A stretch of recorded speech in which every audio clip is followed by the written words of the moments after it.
We are live. Welcome to Hump Day, everybody. And if you are joining us for the first time, thanks for joining us. I'm Aileen Day, owner of Meraki Business Solutions and Value Driven Brand. And for those of you who have joined us before, welcome back. Now, you might notice that there's a little bit of a different backdrop. That is because I gave myself a promotion. I have moved from one side of my house to the front of my house, which is twice the size, much more light, and as it turns out, the reason we're running a few minutes late today is because it's also much noisier. And of course, at 10:59, my neighbors decided to start shredding trees. So if you can hear a grinding noise, that is not somebody's bones. That is my neighbors doing some landscaping. And so as much as I'm really excited to have moved to my office, I'm starting to realize there's a couple of drawbacks when it comes to, peace and quiet, because at least at the back of the house, I didn't hear any of this. I was oblivious to it. So it's definitely going to be interesting between the neighborhood making noise and my dog constantly trying to find out what is blowing around outside and losing his mind. It's definitely going to be interesting. I might need one of those squirty bottles with like vinegar in it or something just to chill him out a little bit. It's fine. He won't mind. Anyway, that's not what we're here for today. What we are here for today is to talk about the value creation chain. Now, interestingly enough, I was doing some work with a colleague yesterday, and he works predominantly in the supply chain kind of area of business, which always fascinates me. And I got the opportunity to do a fair bit of work with supply chain teams when I was at Officeworks, and got to the point where I was even in a position to help companies such as Toll and other third-party providers help understand their customer creation chain, their value creation chain as well. So it was funny because yesterday I was saying to Ingo, I've got to do a LinkedIn Live tomorrow, and I'm like going to put it out there, but I hadn't actually prepared what we were going to talk about today. And then he said, "Oh, you'll figure it out." And then, funnily enough, I thought, "Oh, hang on, this is a perfect opportunity to talk about what actually constitutes the chain of value." So, we talk about value-driven brands a lot, and if you didn't know that, then you should tune in more often, because we certainly do. And you're probably like, no, I just remember we talk about sex. But yes, we talk about that too, as in the customer, employee, and human experience. But what is ultimately important is creating and delivering value.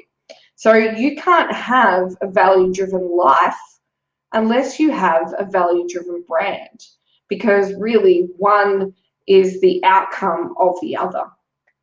So then what does that actually mean? Well, when we talk about deriving and driving value, a lot of the perception around it is just purely how we deliver what we deliver to our customer. And that's part of it, but there's also this subsection that really goes into what is a customer experience and what creates a value creation chain.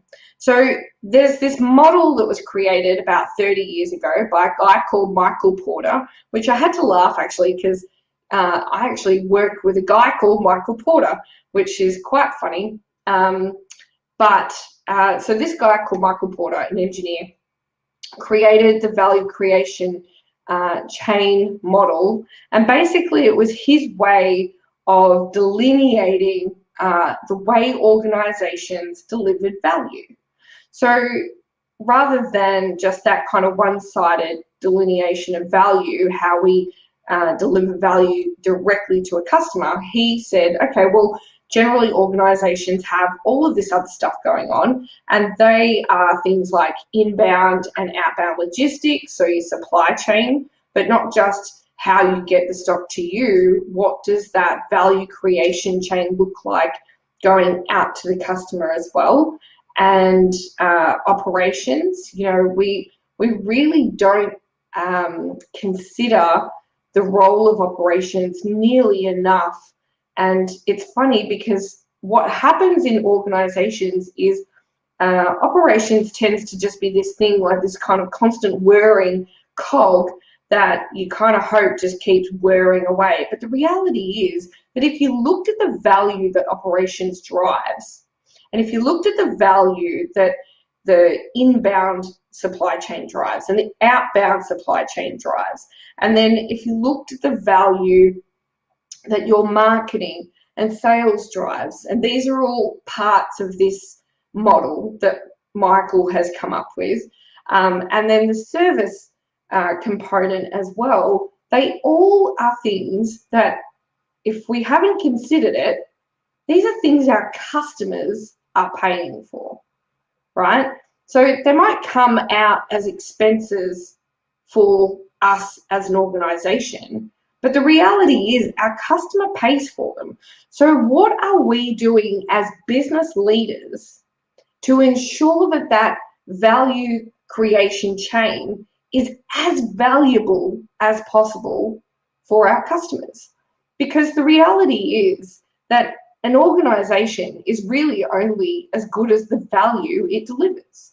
And if you're an organization that essentially competes in the same areas of value, then your value is highly commoditized. And that basically also means that you have a higher likelihood of going out of business. And as Michael says, no one would miss you. So when it comes to the value creation chain, there's certainly a few things that you can do as a business leader, whether you have teams, whether you have just yourself or a couple of people in your organization. And to be honest, if there is nobody else in your organization, this is not an excuse to ignore that value creation chain. Because if anything, it's the best time to set up those foundations. You know, the work that I was doing with Ingo, we're talking about, you know, businesses scaling, and they're getting to this point where they've got the opportunity to take their business to the next level, to really make a difference and start to actually transition from a business to a brand. But they're actually not taking those opportunities because they've realized at the 11th hour that they're not set up for it. And that breaks my heart. That utterly breaks my heart. How can you create a value-driven brand when you can't take the opportunities that are set out in front of you because you didn't do the work back there? So it's so important, whether you work alone or whether you are starting to grow your business, to make sure that you are considering the value that you're deriving out of those elements of the value creation model, or the value creation chain, I should say. So what are a few things you can do? Well, basically the first thing you can do is find out how you can solve somebody's problem in the most unique way that others can't copy, right? And for those in the service industry, you know, you could be a lawyer, for example, and offering your services as a lawyer. Now, the reality is that there's millions of lawyers. So the role or the knowledge per se is certainly commoditized, right? You all had to go through the same training to get that certification. But what's unique about you is how you deliver it. What's unique about you is the experience you had after getting that training or during that training. What's unique about you is how you service your customers. So if you can deliver something that is unique, that is solving problems in a way that other people can't do it, you know, if I think about myself, there's plenty of customer experience people around, plenty. But what they don't have is my unique personality. Lucky them. What they don't have is, they certainly don't have my experience. There are probably less than 5 people at a stretch, that have anything close to the experience that I have. And even then, the experiences that I've had in customer experience for the brands that I have worked with, doing the work that I have done, has probably even further still created a unique value offer that nobody else can replicate. So because they can't replicate it, no one else can take that away from me. But what you need to understand as a business leader is, how is it that you deliver a unique value creation, right? The other thing is, don't also always just measure value as far as revenue goes. You know, there are so many other ways to measure value these days. You know, we measure value on brand identity. People can be worth millions on paper. I mean, preferably I'd be worth millions this way, but anyway. But there are other ways to measure how valuable you are to the market and how valuable you are to your customers. And if you kind of differentiate yourself, or you realize that you're actually not that different, then that is a really great opportunity for you to take stock and figure out, how can I be different? How can I solve the problems that other people aren't solving? And it's really interesting. I know, you know, again, with the conversation we had yesterday, it's really, really tempting to go in there and say, I can fix everything, because, you know, that's the level of experience that I've had. But the reality is, the people don't really trust people who can do everything. What is it? Master of everything, expert of none, or no, expert of everything, master of none, right? So you're probably actually better positioned to consider your audience, consider what is truly a pain point and what is not getting fixed. You know, for me, my basic pain point for my customers is they don't understand customer experience. They understand customer service. You know, so when we talk about that, the elements of the value creation chain, they understand that service element, but what they don't totally comprehend is how all of those other elements actually play into the customer experience. So that's my biggest pain point. How do I create a unique way of educating people in business to understand that very basic concept, and then feel passionate enough to want to drive more value into those areas of business? Because not all of them are sexy. You know, you might have gone into business because you really love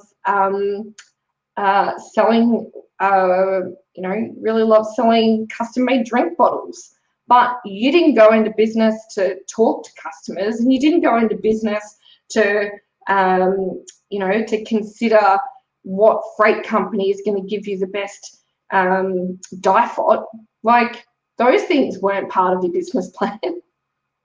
You're like, I just had an idea, I just had a passion, I just had a thing that, you know, I just got off the phone to someone who said they've got something, an idea in the back of their head that they want to do. And when I said, okay, here's what you need to do to get that off the ground, they ran for the hills, because that's not fun, that's not sexy. But that is exactly what sex is. That is exactly that customer, employee, and human experience. That's what all of this value creation chain is. It's understanding that your customers are paying for all of these components in your business. So how do you create value when you do it? And yes, you might have a burning desire to cook bacon and eggs for people in the morning. But the reality is there's so much more to business. And if that's not what burns your fire, if that's not what lights your fire, then I suggest you find somebody to go into business with who's certainly passionate about that aspect. Because if not, you will end up being one of those businesses who are shut down in their first 4 years of business. And if you remember, there's 3 out of 5 businesses don't last the first 4 years.